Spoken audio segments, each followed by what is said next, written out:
Mga ka-farmers, ang akon ma-share karon sa inyo is about sa food o pagkaon sang amon nga mga manok.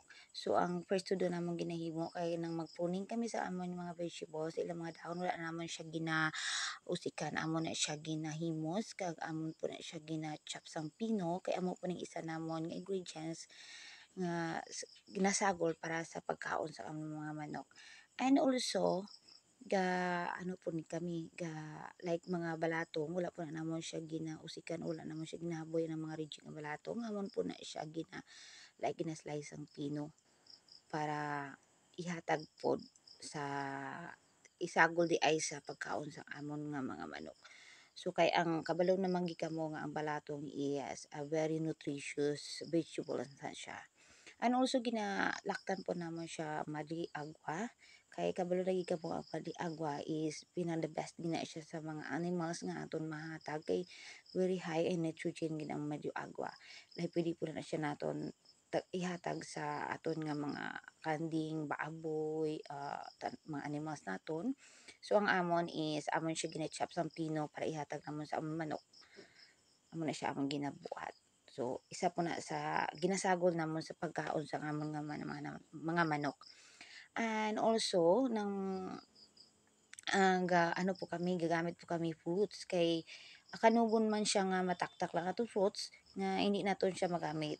Kung hindi man naton siya masagol madunot lang man na siya sa lupa kay makadugang fertilizer sa aton nga mga sa aton lupa gali, pero much better siguro nga aton siya igamiton or aton siya ipakaon sa aton manok kay kung ina na makaon ang ila po nga iti aton po na siya magamit as a fertilizer, organic fertilizer sa aton mga uta na po siya. So gasay ko lang siya, di ba? Pero at least wala siya usik. Depende po na siya sa season kung ano nga fruits ang available diri sa amon nga farm. Amo lang po na siya among gamiton. And also ginalaktan po na namon siya sang yellow corn. Yellow corn siya nga crack corn. So naka-question na po ko karon tapos nakabitbit ko sa akon nga baldi mga ka-farmers. Karon nga nga aga man mo kami sa among manok pero akon kami introduce kung ano ang klase nga damog ang amon dinatag sa among mga manok. Kaya hindi kami kaayo madakan sang gasto. Hindi kami madakan gasto nga pure lang sa may hatag pero nutritious siya kaayo even hindi fees or hindi damo kami sa may hatag ang amon nga pagkaon ni dinatag sila nutritious kaayo. Ipakita ko karon sa inyo. First namon ginaputang is amo ni siya, amo ni kanang mga fees ang amon ginahatag sa amon nga manok ato ni bubuha. Tapos, ang second naman nihatag, ito naman nga balatong. Reject na siya nga balatong, pero wala naman siya ginahaboy. Kaya amon siya ginagamit pakaon sa amon nga manok. So, kabalo naman kamo sa balatong is very high in ng nutritious po siya kaayo. So, angay po siya iyak nung nihatag sa aton mga manok. O second is, amon na ginasiling ko nga balatong. Nga pwede kadamo sa nutritious kaayo. Paaso ko na siya nitrogen on. Ang second butang is ang amon nga pinuktok nga madig aqua. Amo na yaman madiagwa lang tama madiaga kabalo ka mong madiagwa is may gini siya sa aton nga mga sapat baboy kanding pero amon pud siya ginagamit sa manok amon ni siya pang amon ginabutang nga papakaon sa manok aso nato ibutang is ang mga reject na fruits like amon ni karon fruits ang gadagsa na mo di tambis so kanang man sa tambis nga madunot lang sa pero okay naman po siya gihapon di sa madunot siya madugang naman po siya sa aton sang tawag sini ng patambok sa lupa pero mas nami kung magamit nato before siya magpatambok ka before siya makapatambok sa lupa paagi tayo sa manok para mapuslan sa atong manok ang aton nga mga reject nga mga fruits or wala na nato ginakaon nga fruits.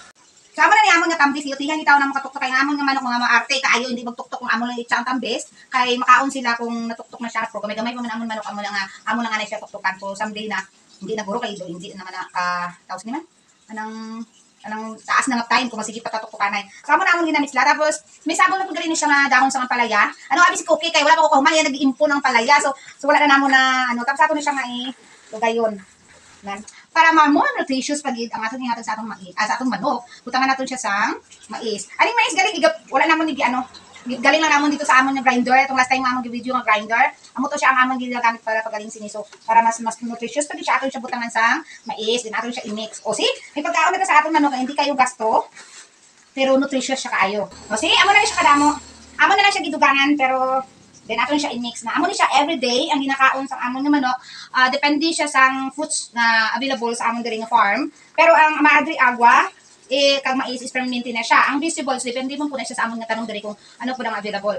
So kung sino ganahan magsunod sa amon nga practices, pwede kaayo mas makalisir ka sang gasto pero ang imo pud manok manambo kay nutrition damo siya nutrients ni kaning mga balatong, mariagwa, tambis, etc. May alam gani kami yata galing nga mga reject na mga kapaya. O this one, kay hindi na namon siya na makaon kay overripe na siya. Wala po din namon siya ginaboy. Ginatag ko siya namon dito sa amon nga manok ko. Wala na namon ni tok-tok malatak-tatak mo po itong tok-tok ko naton. So mga farmers, ari na ta sa balay sang amon nga manok. So masulod na ta dili. Sulod ka mo lang taon ninyo kung ginano naman pagdamog ang amon nga manok ang amon nga makaon. Naon pa kami dito. O dahil nagkakarambula na yung amon manok de. Baka ibutang naton ang kapayas. Walang taon nyo. Pati kayo na magkaon. Fruits na nga available dire. Hindi na makitaan. And then, amo na nga amon nga damugan kawayan. Ako pa sinin naglagari tao sang lagari. Para ano, mas makatipid ka nga wala ta gasto nga hindi ka magbakal sa kalanaan. Pero may araman di kami pod nga tiring ari pod gamay lang siya. So nauna to natag anong diri sa mga kawayan. See? Pati kayo sila magkaon sang amon nga aray pagkaon. Di manusik. Manusik. Mga pintas kasi manok diyan.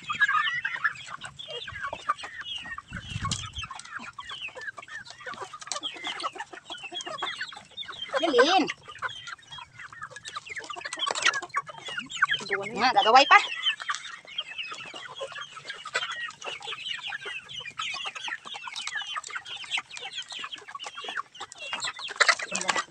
Sama na siya ang pagpadamog sa amon nga manok.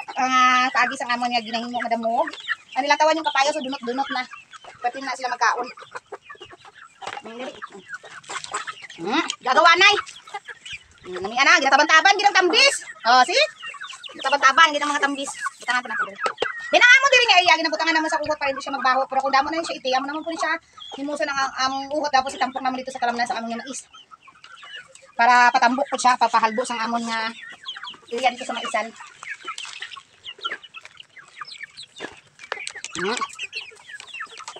Ay, talaga no. So mga ka-farmers, amo lang to ang gawin namo pagdamog sang amon nga manok. Nga hindi kami kayo mataman sang gasto pero hindi pod mga healthy pod kayo amon mga manok kay very nutritious man pod ang ila damog. Na, so mula na karon ako ma-share nga adlaw and take care everyone.